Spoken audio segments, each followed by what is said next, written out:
Oscar Pistorius' release from prison has drawn a mixed reaction. The Patriotic Alliance says the country does not have a strong border, or rather strong borders, due to lack of decisive government leaders. We'll speak to Deputy Party President Kenny Kunene a bit later on in the show. And President Cyril Ramaphosa has approved a memorandum of understanding entered into by the Minister of Public Enterprises, Pravin Gordhan, and the Minister of Electricity, Kgosientsho Ramakgopa.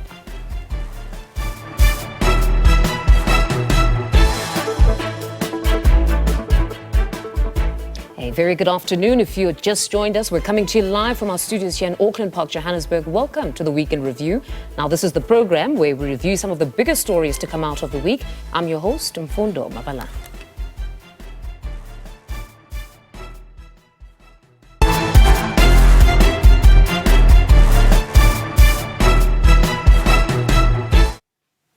Leading our bulletin this hour, convicted murderer and former Paralympian Oscar Pistorius is now at home and will serve the rest of his prison term at his uncle's residence in Pretoria. Pistorius was convicted of the murder of his model girlfriend Rea Vaya at his Pretoria home in February of 2013. He became eligible for parole in March 2023 after serving more than half of his sentence of 13 years and 5 months for the murder. SABC News reporter Hasina Gore filed this report for us. At this hour, we can officially confirm that according to the Department of Correctional Services, in a statement that was released just about 15 minutes ago, Oscar Pistorius is officially a parolee. He has been admitted into the Department of Correctional Services systems and is at home. According to that statement, we are outside the Kgosientsho prison here in Atteridgeville in the north of Pretoria, where Oscar Pistorius has been serving his sentence. We were told that he will be released this morning from here. What we understood that he was meant to be processed as a normal parolee, and that process would have meant that he would have been released this morning from after at least 7 a.m., transported from here to the Center for Correctional Services in the CBD, where he had been processed through a different process where he would meet with his parole officer or monitoring officer, and his conditions for release would have been read out to him and stated. A card would have been created for him as well, and then he would have been released at home. It's uncertain now what time he was then taken from this facility. As Correctional Services, we can confirm that Mr. Oscar Pistorius is a parolee. He was admitted this morning to assessment of corrections and is at home. This is almost a month to 11 years ago of that fateful day on Valentine's Day when Oscar Pistorius shot Rea Vaya, his girlfriend, through a closed door in his home in the early hours of that Valentine's Day morning. Till today, there is no understanding of what took place really in that home during that time. In a statement that was just released also in the last hour from June Steenkamp, the mother of Rea Vaya, saying that it's very raw for the family. It's still very real. She also lost her husband Barry, Rea Vaya's father, during this period as well. So it's been quite a long, arduous journey for her and the family. She answered the question of whether justice was served, and she replied quite succinctly that, justice can't be served when the person who you've lost cannot ever come back. That while Rea Vaya's gone, while Oscar has served his time in prison, it's a life sentence for her and the family to continue life without Rea Vaya. His release has elicited mixed reactions. Unfortunately, the blessing and the curse of a democratic state that follows a constitution is that not everyone will be happy, and the law is the law. He served his sentence. The law guarantees everyone, even criminals, are guaranteed their rights. There's the problem, and like I say, the curse of having a constitution. So Oscar served his sentence. He's now being paroled because it is his right that is guaranteed in our constitution. The issue is that we are not dealing with the real issues that we are facing. And that is why you see this uproar where people feel aggrieved because, gender-based violence is a serious problem in our country. The political will to address it, we doubt if it's fully there because of how it is addressed. There have been amendments in law. I heard some people saying the law must be amended. Sorry, there have been amendments in law. But the problem is that in a democracy, in a constitution, everyone is guaranteed the right, and not everyone will be happy with the outcome of such. Pistorius was released into the care of his uncle Arnold Pistorius, who lives in an upmarket Pretoria suburb of Waterkloof, for the duration of his parole. His conditions include abstinence from alcohol, as well as attending anger management and gender-based violence courses. Hasina Gori, SABC News, Pretoria. Now, June Steenkamp, Reva's mother, says no amount of time served by Oscar Pistorius will ever bring back her daughter. Steenkamp has noted the release of Oscar Pistorius, saying that she and her late husband Barry always said the law must take its course. But her focus now is to live the rest of her years in peace, focusing her energies on the Reva Rebecca Steenkamp Foundation in honor of her daughter's legacy. 11 years on, and the legacy of Reva still lives on through the Reva Rebecca Steenkamp Foundation. Founded in 2015 to be Reva's voice and to continue her work in educating and empowering women and children against violence and abuse. The foundation says it will ensure her legacy lives on. I think what we're especially proud of, or especially focus on, is the youth. So we go to primary schools specifically because we believe that bullying is where it starts, and we try and educate the youth to say that that's unacceptable.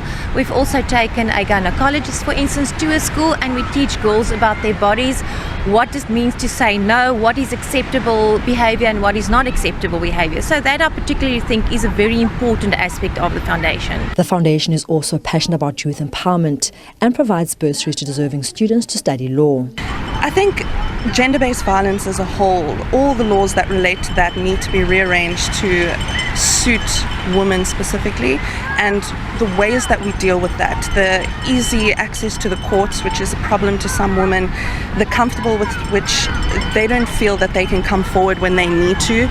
We need to somehow show women that regardless of their circumstances, they're safe to come forward, they have a safe place to go, and that they are professionals out there who can help them, whether it's attorneys, advocates or psychologists or professionals in a foundation like this one. Residents have mixed views about Oscar's release. I think it must be an incredibly hard day for Reva's mom, June, and her family and friends to go through. But I think it's time for Oscar to face the world, which must be equally daunting. So, in all honesty, I wouldn't want to be in any of their shoes today with what they're having to go through. I wish that men in particular can learn, in terms of gender-based violence, and above everything, forgiveness. It's not easy for the family to forgive, but you can't live with that anger. The moment you decide to forgive, everybody is able to move on. It's not easy, but we need to look forward to the future that has happened. We are here now and we need to move forward. The foundation also reaches out to schools to teach learners about gender-based violence and how to speak out when they or their loved ones are victims of it. Lerato Fekisi, SABC News, Gqeberha. The City of Johannesburg's Rea Vaya bus services spokesperson, Benny Makgoga, has confirmed that operations have resumed in some areas of the city. Bus services resumed yesterday. Operations at the bus depot in Soweto were disrupted on Wednesday due to a labour dispute between the bus services management, Patriotic, and employees regarding the non-payment of the 13th cheque last month. However, the Labour Court in Johannesburg ruled that the Rea Vaya workers' protest was unlawful.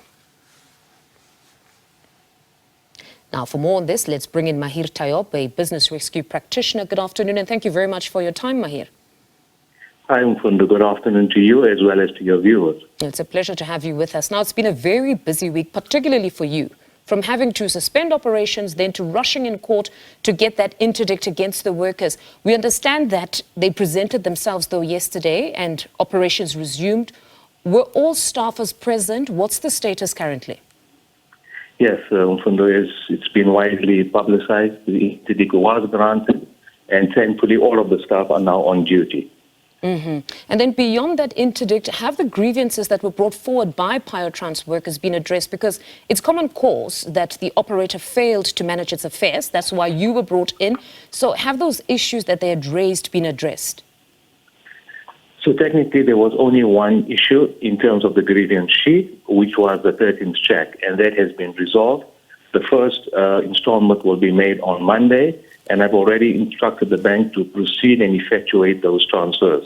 So hopefully those payments will be made, and the application will no longer be required to be anticipated, as it will now become moot. So if we just look back at everything that has happened, could the issue have not been resolved at the expense of commuters? Because it seems now that there is an agreement that that was money due to them. Could this have been resolved earlier, or did they not communicate with the business rescue practitioner being yourself? Yes, I believe the entire debacle could have been avoided if the union just communicated more effectively, even including the employees. I do believe that the employees were misled. I've said this on live radio station, that the unions played to the audience, and the same proposal that I made to them prior to the court intervention is what they accepted. So a lot of this could have been avoided. The interruption of the bus services could have been avoided, and the inconvenience to the commuters could have been avoided. It was just an unnecessary act. Then to the business rescue plan itself, you've said on multiple platforms that Patriots should have filed for business rescue a very long time ago. In fact, in the first 6 months when they realized that they couldn't meet their financial obligations. You've now been appointed. What are your priorities for the next 6 months? So, George, is a two-part question. Let me answer the first one. That it was on first knowledge that the board of directors should have filed for business rescue. When they realized that for the ensuing 6 months, there was not sufficient capital, they should have filed for business rescue. But that's now in the past. I will deal with that in terms of the report, and the directors and the board will be held responsible for any losses that the company may have suffered, or even if the creditors may have suffered. Insofar as the second question is concerned, and as I've said, I'm thankful that the strike has now ended. And pursuant to that, many employees now volunteered their commitment and renewed loyalty to the entity. This is indeed refreshing, and I'll tell you why. Because it is time for us to move forward in the interest of our commuters, the city, and taxpayers. Now, apart from the business rescue plan, let me take you to the operation. There are notable changes at the moment. Buses are being cleaned, and the depot is spring cleaned at the moment. Staff morale is much higher in Mfundo than it was last week. Employees are now part of the solution, advising my business rescue team on ways and techniques to ensure that more buses are on the road. So our immediate plan is to double our fleet in the next month. A budget for this activity has already been consummated. I must also tell you that dedicated staff voices are being heard, and I am determined to seek creditor approval for the flotation of a staff trust so that employees have skin in the game in terms of profit sharing. Moreover, in terms of the bonus payments, I've already, as I stated earlier, previously iterated that the bank will make sure that the first installments are effectuated on Monday. Now, So I suppose, one of the other, sorry, you were saying? apologies. So I suppose that would be your plans on the operational front, the bonuses and making sure that the fleet is doubled up. But then on the administrative front, because one would assume there's a lot of investigations that you're now going to be seized with as to how you arrived, or at least Rea Vaya or Patriots arrived at this particular situation or position where they couldn't meet their financial obligations. What are the plans there? All right, so before I address the administrative side, because the two are quite interrelated. One of the grievances that I've heard on national TV from the union is that some of the employees were concerned that they were not being paid on time. I've already made provision for the next salaries to be paid on time, and during my reign, the entity is already in a positive cash flow, and this is for the very first time. I want to now address it from the perspective of the commuters, and then I will address the administration fragment of it. So from that angle, I want the buses to be certified, licensed, and roadworthy. The buses must be clean and presentable. The buses must be equipped with tracking devices so that I could monitor its movement. The MMC already indicated that they will install Wi-Fi in every bus, and I will see to it that this takes place. Then there are cameras in the buses that I will have repaired so that we could monitor the buses and the drivers. And to me of concern is the arrival and departure times. That must be brought to an acceptable level.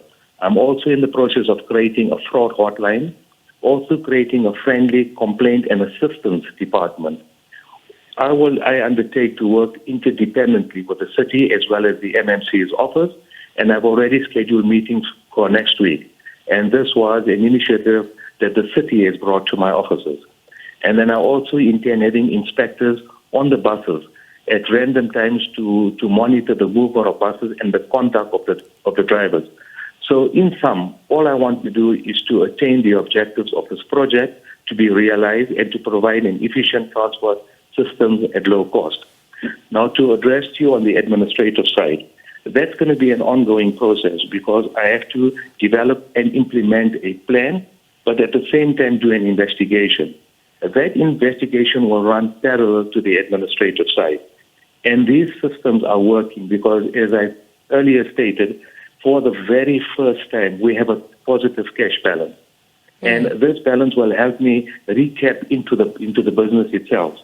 And from the budget that I've created, we think the fleet will be doubled as early as 2 weeks' time. And that's going to make it so much easier for our commuters.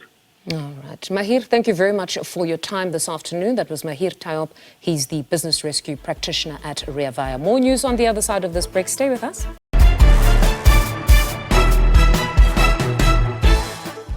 Welcome back. Thank you very much for staying with us. Now, Deputy President of the Patriotic Alliance, Kenny Kunene, has called for the mass deportation of undocumented immigrants.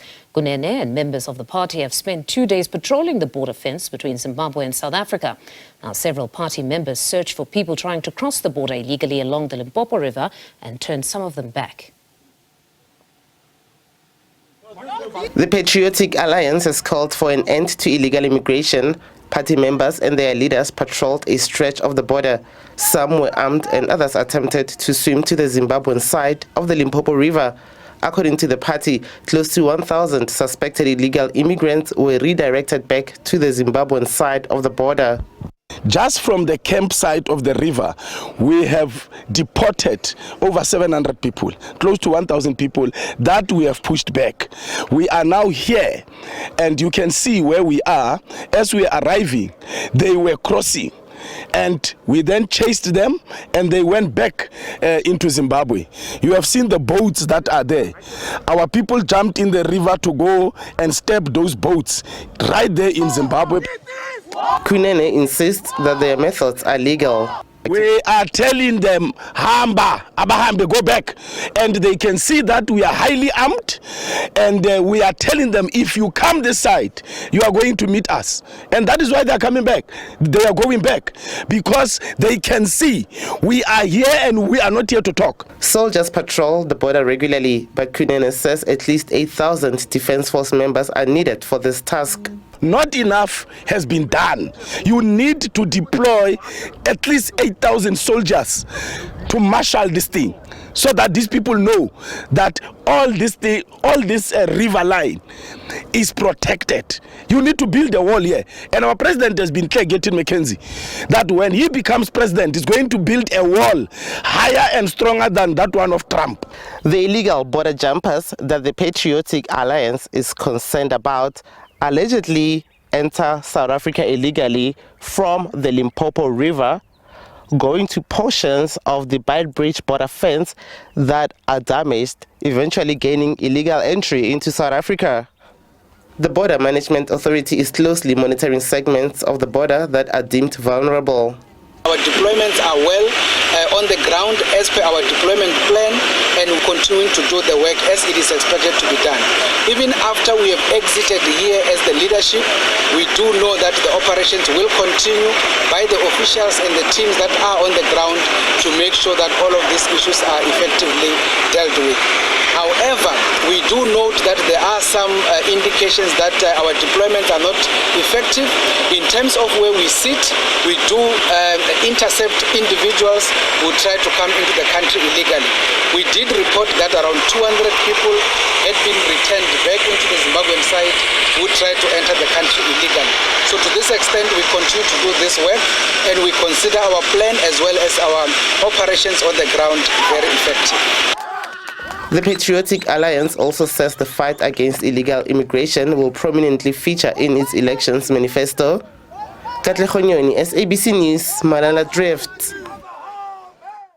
Now, meanwhile, the African Unite Borders Bus Truck Association has accused Patriotic Alliance of interference with the Border Management Authority's mandate, using their patrol as a campaigning exercise for the upcoming elections this year. Joining us now is Patriotic Alliance's Deputy Leader, Kenny Kunene. Mr. Kunene, good afternoon and thank you very much for your time. Thank you very much for having me, and good afternoon to your viewers. No, it's a pleasure to have you with us. Firstly, your response to those accusations by the Bus and Trucks Association. That Bus and Trucks Association is irrelevant.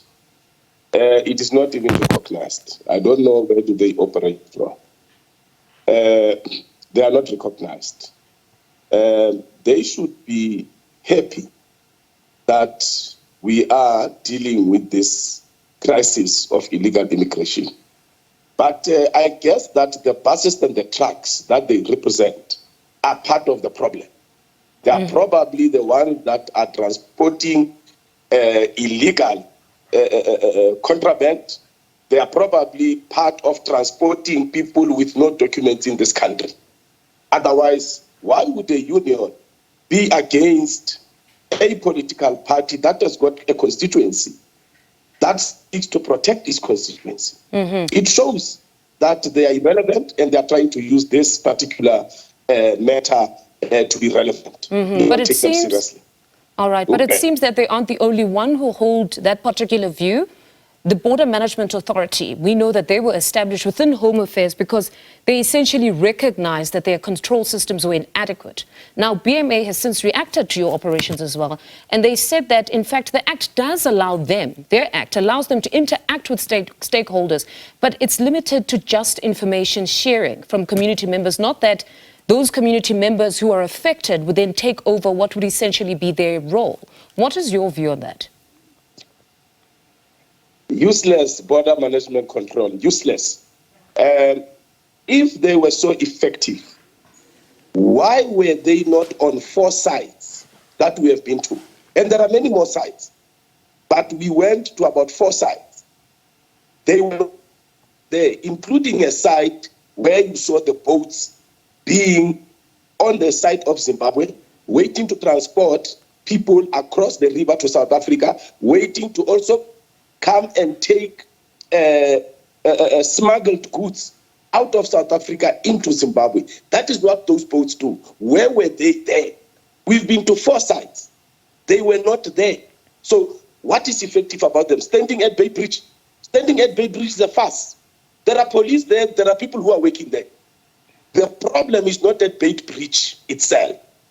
The problem is across the river banks. The farmers are saying the same thing. The communities are saying the same thing. We went there. We saw the same thing. So what effectiveness are they having? So granted, your operations have shone the spotlight or given people perhaps a better view or understanding of the extent of the problem.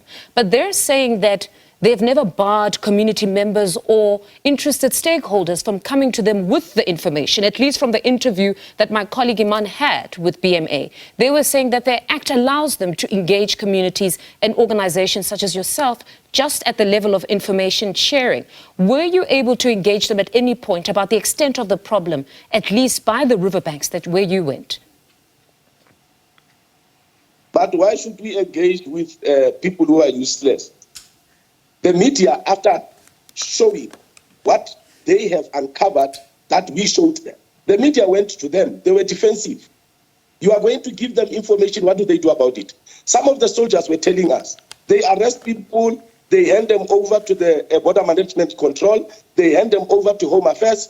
2 days later, those people are walking the streets of South Africa again. So why would you engage people who are doing nothing? In fact, they are embarrassed. They are embarrassed. This government is embarrassed that we have now showed South Africans and the world that our country is naked. We have exposed the reality of an incompetent government that does not protect its citizens. It is an indictment on them. It is an indictment on them that we patrolled for 2 days and 2 nights. And remember, our operation did not start on Wednesday. Our operation started in December, where our members went to do information gathering, where our members went to identify the spots where this thing is happening. So we did not just wake up on Wednesday and go there. We have been there from December, assessing, and even our members were interviewing some of these people from Zimbabwe to gather more information as to what is happening. So we went there, went to camp at the correct spot, went to see other spots. In fact, one farmer took us to another spot where stolen cars from South Africa were being driven through his farm. He dug a trench there so that they can't drive through his gate. So even the farmers were happy with our efforts because they have lost confidence in the border management control, in the police, in the army. Let me tell you one other thing that our people discovered.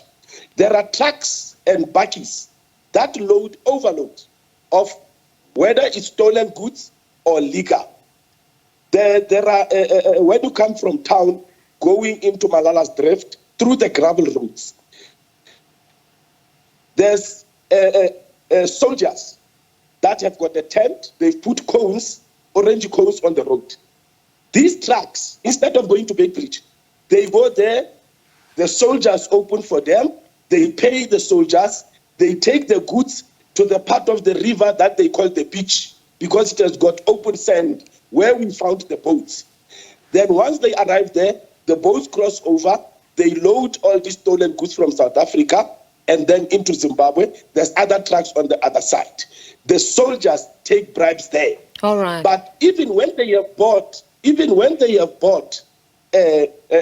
from the supermarkets and wholesalers in Musina, they load the trucks, they go still on that gravel road, they pass through the soldiers, bribe them, they avoid to pay duties on products that they have bought in South Africa. So there's an element of collusion here. So there's an element of collusion here where other South Africans might have thought that the illegal immigrants are evading authorities. Sometimes they come face to face with authorities and bribe the authorities. But then let's put all of that aside, because that is a serious concern that will certainly pose to the SANDF about the collusion allegations. But then if we put BMA aside and the Bus Association aside, just bring it to the level of community members. There have been mixed views about your operations. There are those who have supported you and those who don't support you, saying it's not that they don't appreciate that government's efforts are inadequate insofar as border management is concerned. They just believe the operations must be conducted within the ambit of the law, especially if you are politicians, because you have been elevated among a group in society. Ordinary citizens would ordinarily be emotional like the rest of us when we're aggrieved, but leaders such as yourselves as politicians, you would be above the rest and come up with more pragmatic approaches to issues that plague our society. That is the most pragmatic action that we took. You see, politicians talk, no action. There is nothing wrong with what we did. The law allows for citizens' arrest. The law allows that when a citizen sees criminality, they must then act, hand over to the police where they can. And our president has done that before, where somebody was hijacked and he followed that car and he apprehended the hijackers and handed them over to the police. He even went to testify in court. At that time, it was not wrong, it was not pragmatic. We are a very practical political party, and we have been speaking about this thing of illegal immigration. We have been speaking about people coming into our country like they're crossing from a suburb to a suburb, a township to a township. We cannot allow that to continue. So we then decided that let us go and expose this thing and show the world and South Africans, the citizens of this country, that we are actually naked. And then in borders, apologies for interjecting. Unfortunately, we're pressed for time. Can I just squeeze this question in as well? Insofar as the guns are concerned, we saw them. You even stated on television yourself that the men were heavily armed. Are those guns licensed firearms, just as a start?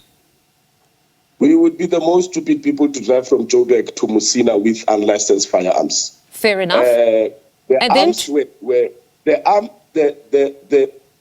The firearms and the rifles were taken because information that our people who when they in December gathered was that there's a Goma gang that is running this illegal smuggling and illegal immigration scheme. We needed to protect ourselves in case we are attacked. All right. Nothing wrong with that. Okay. That one is then dispensed with. Then it comes to the laws governing the use of firearms. Basically, when we look at what you became on the day when you were patrolling, you were basically somewhat of a security company that was patrolling. Does that quasi-security outfit have certificates, perhaps with SIRA? Because one would assume a security outfit of sorts must be graded. The men that are there must be graded if they use a specific smaller rifle, an AK-47, whatever. Would you say that you complied with all legislation insofar as that is concerned? Nobody was wearing security uniform there. People were wearing political Patriotic Alliance T-shirts.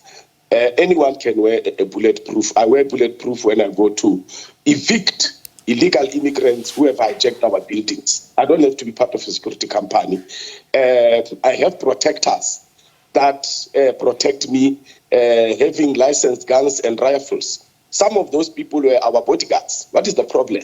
The problem with you, the media, is that when people act in the interest of the citizens, you want to see how can they be arrested. You want to see criminality.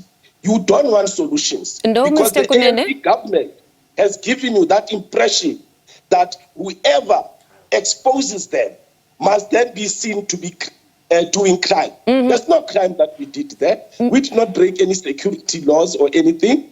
We went there and we did the right thing to show South Africans that this company is naked and we have a useless government. But Mr. Kunene, you cannot say the problem of the media. We are a mere conduit here.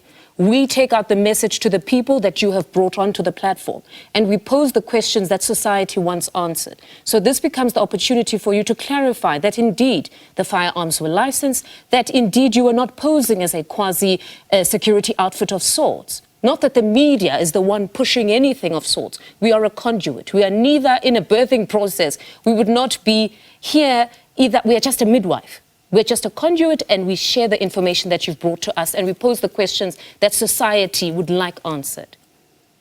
I thank you very much for those questions so that we can be able to put things into perspective. But again, as you know, we respond differently. But I appreciate that you have raised the questions with us and we are able to clear them.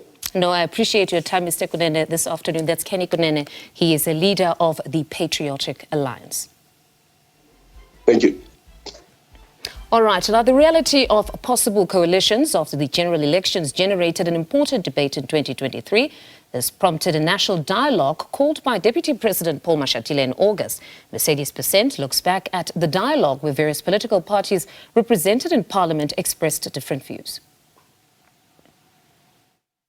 It was a historic dialogue hosted at the University of the Western Cape 5 months ago. UWC played a pivotal role in establishing this democracy throughout the 80s and the 90s. Today we are proud to play a minor role as we look to revitalizing and strengthening our democracy. I wish all of you role players well as you embark on this historical national dialogue. The convener of the dialogue acknowledged that coalitions are a reality. You will have seen our discussion paper, ladies and gentlemen, which is entitled A Policy Framework Towards Stable Governance. It makes the important point that, and I quote, coalitions are an unmistakable expression of choices that the electorate has made. Parties had different views on how to make coalitions work to ensure stability. The ANC will avoid entering into coalition for the sake of ganging up against other parties. This is neither sustainable nor desirable in a country that faces deep socio-economic problems and has a history of racial divisions. A coalition should be about healing our divisions, capable and ethical governance that takes forward the vision of fundamental socio-economic transformation that benefits all citizens. The official opposition believe that one way of curbing instability in coalition governments is to limit the motions of no confidence through legislation. It is our view that the abuse of motions of no confidence, as we've seen in local councils, in fact has created the instability, and we believe that while motions of no confidence are an important accountability mechanism, they can in effect create the instability that we've seen if they've been abused. And so what we are seeking to do at a national level is to limit the amount of motions of no confidence to once a year, but also create a safety mechanism of saying, however, there can be motions of no confidence more than once in a year's period if there has been law broken, or if there has been an independent panel that does look at whether or not this motion does stand. For some, the direct election of mayors at the municipal level is one option to ensure stable coalitions. Mayors should be elected by voters in the municipality for a term of office. A round of applause, please. That will ensure that the mayor's tenure is not directly affected by political party instability in the municipal council itself. Other parties acknowledge some of the failures of coalitions, while others say coalitions should not be aimed at keeping older parties comfortable. As the IFP, we acknowledge that coalitions are here to stay. We have also witnessed the failure of coalition governments at local level for a variety of reasons. We are dedicated to the pursuit of functional coalition governments whether it will be at a local, provincial, or national level. The outcomes of this national dialogue and everything that follows must protect the political rights of the citizens, and we must not be seduced into creating comfort and convenience for old political parties. Amongst the founding provisions of the Constitution in Section 1D, it says, the guarantee of a multi-party system of democratic government to ensure accountability, responsiveness, and openness. As the Good Party, we support 5 of the principles as in the discussion document, Deputy President. Coalitions and ideology also sparked the debate during the dialogue. Coalitions formed solely for expediency, without shared programs or ideological convergence, are bound to be plagued by internal conflict, rendering them ineffective. Let us not be fooled by mere declarations of cooperation between the top parties. A house divided against itself cannot stand. Instead, we must prioritize policy and ideological similarities to address pressing issues such as land, crime, the economy, and the establishment of the state bank. We strongly agree with the thesis that the sole purpose of coalitions in this country are precisely on service delivery, as we believe that this is an ideological issue. At the center of service delivery are ideological questions. What then becomes key priority of issues of government are not outside of the ideological question. The debate further reflected on how some parties are entering into coalitions for the wrong reasons. Parties that are entering into coalition governments are only entering into coalition governments on the positions for power, for control, and most importantly for financial resources. I can assure you, bags and bags of cash change hands because people are obsessed with power. It's not about serving the interests of ordinary South Africans. For the 5th largest party in parliament, coalitions should be about the people first. The Freedom Front Plus agrees with the following principles: putting the people first, committed to combating poverty as well as building a growing and inclusive economy, contribute towards building a prosperous society and meaningful participation in the economy, committed to building a non-racial, non-sexist, democratic, united and prosperous society. The ACDP believes that any proposed legislation to govern coalitions should not trample on multi-party democracy. Positive legislation must be put in place without negating the principle of a multi-party democracy. The ACDP fully understands that coalitions are at a local government level are fractious and unstable, and as a result, some legislative amendments may be necessary.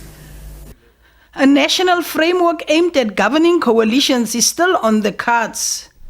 Some proposed legislation may not be ready for implementation to govern coalitions if there are hung parliaments at the national or provincial level after this year's watershed elections. Mercedes Besant, SABC News, Parliament.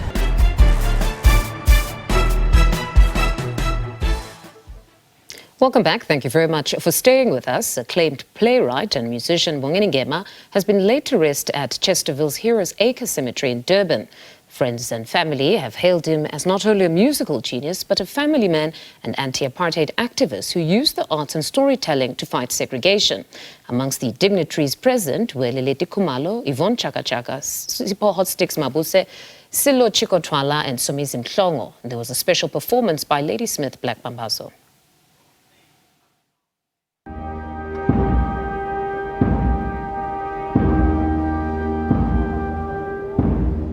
Reflecting on the life and times of the accomplished artist, speakers gave personal accounts and shared special moments with him and remembered the lasting impact he had on many.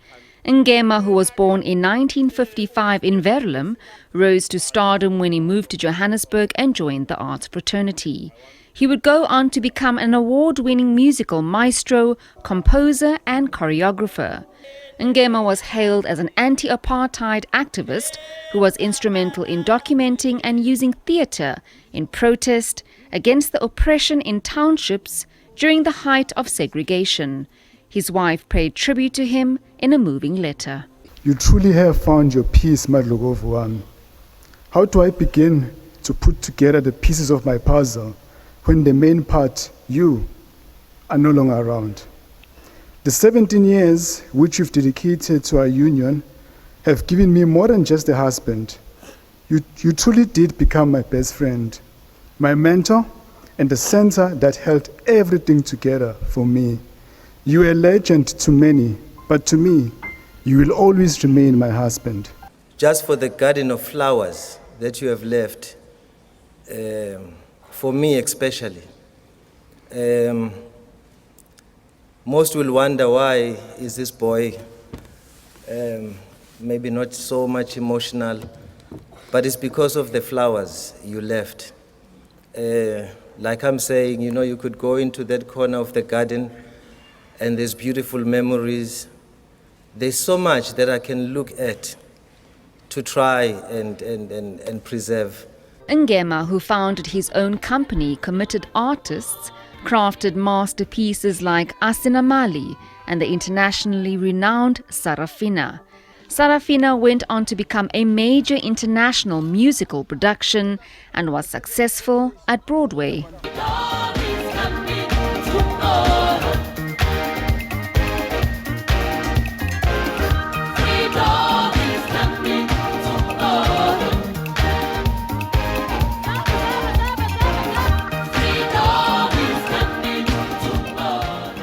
Mourners heard how Ngema inspired many in the industry and helped build the careers of many actors and singers. And with songs like Freedom is Coming Tomorrow, many believed in the dream of a rainbow nation. He kept the fire burning. He sang protest songs throughout. He said, I'm not going to exile. And he did exactly that. He is the one who inspired the likes of Brenda Fassie, Yvonne Chaka Chaka, myself, to start singing protest songs. Without Mbongeni, definitely we wouldn't have created songs like Good Black Woman for Brenda Fassie, Too Late for Mama, I'm Missing Winnie Mandela by Yvonne Chaka Chaka. All the protest songs that we created was because of Mbongeni Ngema's bravery.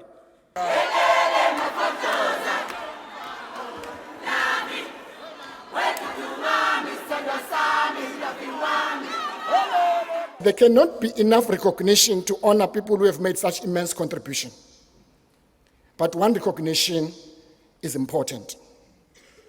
Some of the proposals is to rename Playhouse, is to rename the Opera Theatre, where most of his production were done, is to have a statue of him outside of Playhouse. There's a number of options. To you, Madlokovu, you inspired many young people who were here in the country. You gave them hope. You were a prophet. Because tomorrow did not mean the following day. But however, freedom did come. Ngema was laid to rest at the Heroes Acre at the Chesterville Cemetery. For SABC News, I'm Jade Paulser in Durban. President Cyril Ramaphosa has accorded the renowned photographer and anti-apartheid activist Peter Magubane a special provincial official funeral category 2. Ramaphosa has ordered that the national flag be flown at half-mast in Gauteng on the day of his funeral. Now, Magubane's his funeral will take place on Wednesday next week. It will be preceded by a memorial service at the Regina Mundi Church in Soweto. Premier Panyaza Lesufi has welcomed the president's decision, saying it's a well-deserved recognition for Magubane. Family members of the murdered Cradock Four have welcomed the decision to reopen the inquest into the death of the men. The Justice and Correctional Services Minister has acted on a National Prosecuting Authority recommendation to approach the Judge President of the Eastern Cape High Court Division to reopen the inquest into the deaths of Matthew Goniwe, Spero Mkonto, Fort Kalata and Celo Mhlaule. Security police abducted and murdered the four in June of 1985. Now, Minister Ronald Lamola says 2 previous inquests into the murders have produced more questions than answers and excluded information revealed at the TRC. It would be preferable to prosecute the perpetrators, but the last known suspect died last year. The Cradock Four family members are hoping that the new inquest will uncover the truth and help bring closure.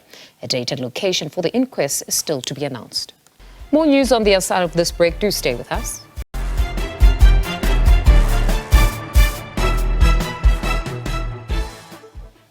Welcome back. Thank you very much for staying with us. Now, President Cyril Ramaphosa has approved a memorandum of understanding entered into by the Minister of Public Enterprises, Pravin Gordhan, and the Minister of Electricity, Hosienso Ramakgopa.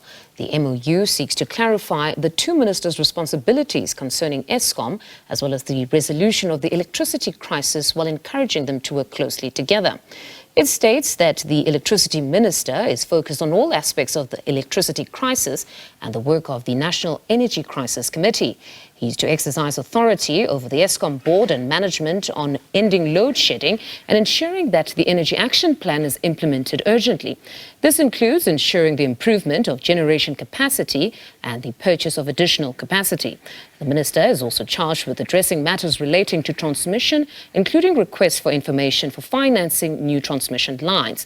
The MOU stipulates that the Minister of Public Enterprises remains the shareholder representative of Eskom. He is to support and assist the electricity minister and is dealing with the Eskom board and must steer the restructuring of Eskom in line with the Eskom roadmap. The DPE minister must ensure the establishment and operationalization of the transmission company. The Zambian government has closed primary and secondary schools in the country due to an ongoing cholera epidemic.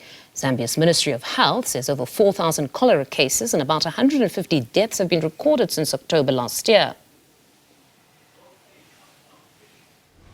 The move to close the schools aims to mitigate the risk of transmission. The government says during the closure, the learning institutions will be cleaned to ensure good sanitation. Clean running water as well as enough hand washing stations will be installed. Health officials warn the outbreak was threatening the country's health security. Cholera has affected 16 African countries over the last 2 years, and severe storms and wars have been blamed for the rapid spread. The bacterial disease, which causes severe dehydration from vomiting and diarrhea, can kill within hours if left untreated. Daniel Kijo, SABC, Dar es Salaam, Tanzania. The 2024 awards season has kicked off in Los Angeles as the Golden Globes rolled out the red carpet, gearing to celebrate the start of Hollywood's award season. Stand-up comedian and actor Joe Coy will host the show for the first time this year. Barbie, Oppenheimer and TV Succession are competing for top honors. Hollywood's glitzy awards season is officially ready to kick off, beginning with the Golden Globes on Sunday. Hi, Barbie. Hi, Barbie. Hi, Barbie. Hi, Barbie. The female empowering doll adventure Barbie tops the field with 9 nominations.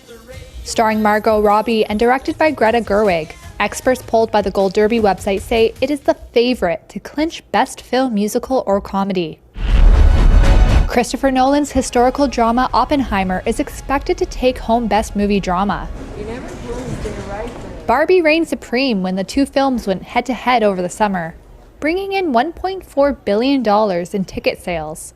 Robbie and Ryan Gosling, who played Barbie's boyfriend Ken, are nominated in acting categories. So is Cillian Murphy, who portrayed J. Robert Oppenheimer. Leonardo DiCaprio, Robert De Niro, and Lily Gladstone are contending for acting honors for Killers of the Flower Moon. In the television field, Succession is expected to take home awards for its final season. I want to kill the opposition. It leads all nominees with 9 nods. Time to try the new sandwiches behind. Followed by restaurant dramedy The Bear with 5. I haven't slept. I seriously have not slept. Comedian Joe Coy will host the ceremony in what will be his first major hosting gig. It's the biggest celebration of the year. I'm a little biased, but this is the best award show, and we're gonna have fun. This will be the first big party since last year's contentious labor disputes that saw writers and actors take to the picket lines. Known as a booze-fueled celebration more relaxed than the Oscars, the Globes nearly became extinct after a 2021 Los Angeles Times report revealed ethical lapses and a lack of diversity in the group that picked winners. Last year, the Globes were sold to new owners, Eldridge Industries and Dick Clark Productions. Around 300 entertainment journalists from around the world will decide who comes out on top, up from around 80 previously. The Golden Globes will be broadcast live on CBS and streamed simultaneously for subscribers on Paramount Plus with Showtime. And to correct it, it's not Oppenheimer, it's Barbenheimer. I've just exposed how very little I know about movies, but that's where we leave it for today. We're back tomorrow. Enjoy your day further.